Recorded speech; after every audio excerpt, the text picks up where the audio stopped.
Bon, puis moi, ce qui m'intéressait de savoir, c'est ça l'histoire que ça raconte.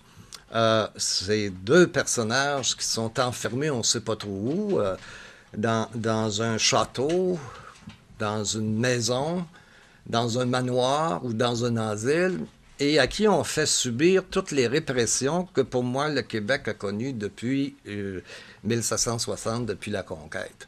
Bon, évidemment, comme c'est symbolique, les répressions qu'on leur fait subir sont des répressions de médecine, bon, qui vont de l'électrochoc à la lobotomie à l'insulinothérapie. Et si vous vous souvenez, René Lévesque, après la nuit des grands couteaux, a été malade, puis on a dit qu'il avait souffert de d'amnésie globale transitoire. Bon, l'amnésie globale transitoire, quand j'ai appelé un médecin à Notre-Dame, il m'a dit c'est la même chose que si quelqu'un subit des électrochocs. Il perd la mémoire à court terme. Bon.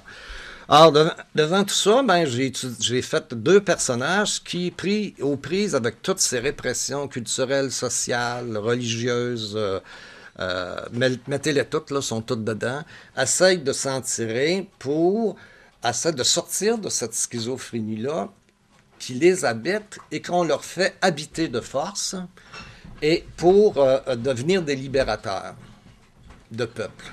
Bon, parce que parallèlement à ces deux personnages-là qui vivent ça, il y a dans mon livre, j'ai choisi 7 ou 8 libérateurs de la même époque que Louis-Joseph Papineau, et je raconte leur vie et je raconte leur œuvre, pourquoi ils ont réussi eux, alors que nous, ça n'a pas marché, ou pourquoi ils ont manqué leur coup aussi, alors que nous, ça n'a pas marché. Bon, je les ai choisis dans différents domaines.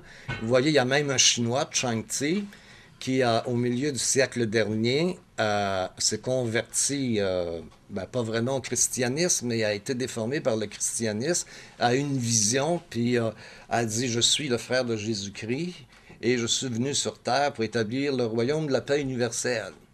Et là, il y a eu plein de monde qui sont venus avec lui, et il y a eu une guerre en Chine, sous l'Empire Manchou, qui a duré 10 ans et qui a fait 20 millions de morts parce qu'un coco a eu une vision comme quoi il était le frère de Jésus-Christ, puis qu'on l'envoyait sur Terre pour établir la paix universelle. Bon, donc, je raconte tout ça pour montrer que ce qui se passait au Québec avec Louis-Joseph Papineau se situait dans le même courant, le même mouvement d'idées.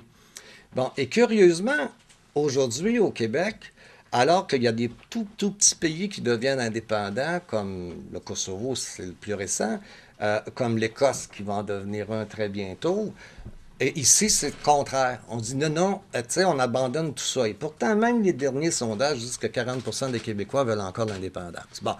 Fait que moi, d'une façon, en faisant une fable, parce que c'en est c'est pour ça que j'ai appelé ça une grotesquerie. L'art grotesque, comme l'a dit Victor Hugo, c'est celui qui nous donne le plus de possibilités parce qu'on peut rire, on peut ironiser, on peut pleurer, on peut danser, on peut faire n'importe quoi. Et c'est un peu ce que j'ai fait dans mon livre. Bon, on arrive à la fin. Bon, c'est ces gens-là qui sont tous des handicapés. Moi, je prétends que la société québécoise est une société fondamentalement handicapée. Et tous mes personnages là-dedans sont tous des handicapés. Il leur manque une main, il leur manque un bras, il leur manque 2 jambes, puis dans certains cas, même, il leur manque tout un côté du corps. Et quand un des personnages demande à cette personne pourquoi elle n'a qu'une moitié de corps, elle répond ben, parce que j'ai eu que des moitiés de parents. Bon. Alors, pour moi, c'est symbolique. C'est un livre très symbolique. C'est une parabole. Bon. Et c'est pas pour rien, d'ailleurs, que le personnage... Hein, bon, il y a deux personnages principaux. Il y en a un qui s'appelle Habacuc Cochon. C-A-U-C-H-O-N. Bon, si vous allez voir dans la Bible, Habacuc a été le dernier prophète juif. Après lui, il n'a plus eu. Bon, donc, c'est symbolique. Et puis, si vous faites phonétiquement Habacuc cochon, ça peut vouloir dire Habacuc cochon. Tu sais?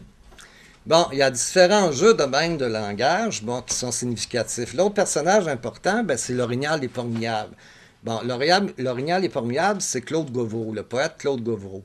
Bon, moi, quand je l'ai relu, je suis tombé à terre parce que j'ai trouvé que sa poésie qui a été publiée, qui a été écrite entre 1950 et 1960, sa poésie est une poésie révolutionnaire, Quand on parle de la Révolution tranquille, on parle jamais de lui. Quand on parle de l'après-Révolution tranquille, on parle jamais de lui.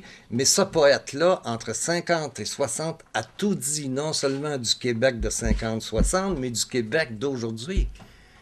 Alors ça, donc, je voulais rendre un hommage à Gauvreau, que je considère comme un libérateur de peuple aussi. Et puis, j'ai raconté en même temps sa vie et son œuvre en choisissant des extraits de poésie.